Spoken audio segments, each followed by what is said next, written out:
I will never bother you. I will never promise to. I will never follow you. I will never bother you. Never speak a word again. I will crawl away for good. I will move away from here. You won't be afraid of fear. No thought was put into this. I always knew it would come to this. Things have never been so swell. I have never failed to fail. Pain. You know you're right. I'm so warm and calm inside, I no longer have to hide. Let's talk about someone else. Steaming soup against her mouth. Nothing really bothers her. She just wants to love herself. I will move away from here. You won't be afraid of fear. No thought was put into this. I always knew it had come to this. Things have never been so swell. I have never failed to fail. Pain. You know you're right. Nirvana's final recorded song encapsulates Kurt Cobain's emotional struggles, his feelings of detachment, and potentially his frustrations with his marriage to Courtney Love. Written in early 1994, the song channels Cobain's inner turmoil during a particularly dark period of his life. Lines like, "I will never bother you," and "I will crawl away for good," suggest a desire to retreat from personal relationships, including the fraught and often publicized tensions with love. The song's themes of pain, alienation, and self-imposed isolation resonate with Cobain's known struggles with depression and his increasing discomfort with fame.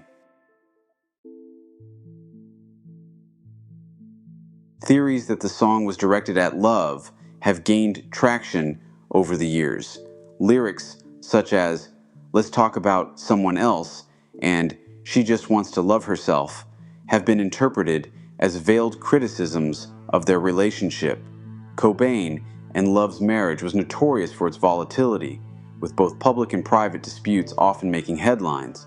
The song seems to serve as a raw reflection of Cobain's feelings of resentment and disconnection during this time.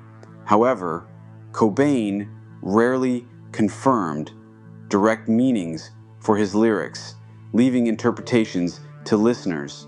The chorus adds to the emotional depth and ambiguity. Some hear Cobain singing pain, which underscores the anguish that defines much of the track, while others interpret it as hey, lending a different, more abstract tone. The ambiguity in this vocalization mirrors the song's overall rawness and the unresolved emotions Cobain expressed through his music. The song can be interpreted as a deeply personal expression reflecting Kurt Cobain's struggles with emotional disconnection, self-doubt, and the growing rift in his marriage to Courtney Love.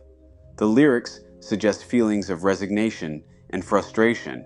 The opening lines, "I will never bother you, I will never promise to, I will never follow you," speak to a sense of withdrawal and disillusionment. It appears Kurt is distancing himself emotionally and physically, no longer willing to engage or attempt reconciliation. This detachment could stem from a sense of futility, as if no effort could repair the relationship.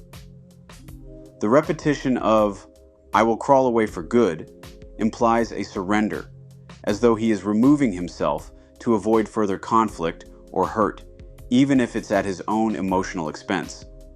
The line, "You won't be afraid of fear," may allude to the tension and unease within their relationship, suggesting that his absence would bring relief rather than healing.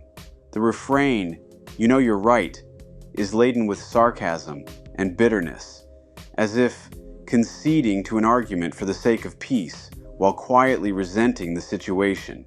It reflects the toxic cycle of blame and unresolved disputes that often plague failing relationships. The imagery in "Let's talk about someone else," steaming soup against her mouth, nothing really bothers her, she just wants to love herself, could be a direct reference to Courtney Love, suggesting that Cobain saw her as self-absorbed or emotionally unavailable. This depiction of emotional distance or selfishness creates a stark contrast to his own feelings of pain and failure, as evidenced in lines like, Things have never been so swell. I have never failed to fail. It paints a picture of someone grappling with feelings of inadequacy and a sense that the relationship was doomed from the start. The song captures the bitterness, sorrow, and resignation of someone who feels trapped in a failing marriage, yet simultaneously resolved to let go. It is both an expression of his internal struggles and a commentary on the unresolved tensions that defined his life in its later years. The release of You Know You're Right was embroiled in legal battles between Courtney Love and Nirvana's surviving band members, Chris Novoselic and Dave Grohl. After Cobain's death, Love initially blocked its release, asserting control over Nirvana's catalog. She claimed that the song was too personal and significant to be mishandled, further fueling speculation about its connection to their troubled marriage.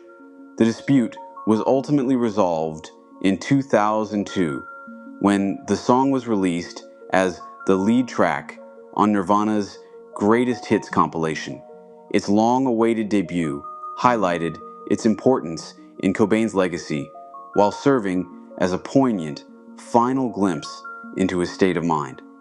In conclusion, You Know You're Right is a haunting portrayal of Kurt Cobain's struggles with personal and relational turmoil, magnified by his battles with fame and mental health. The song's intensity and ambiguity make it one of Nirvana's most poignant works, offering listeners a raw, unfiltered look at Cobain's emotions in his final days.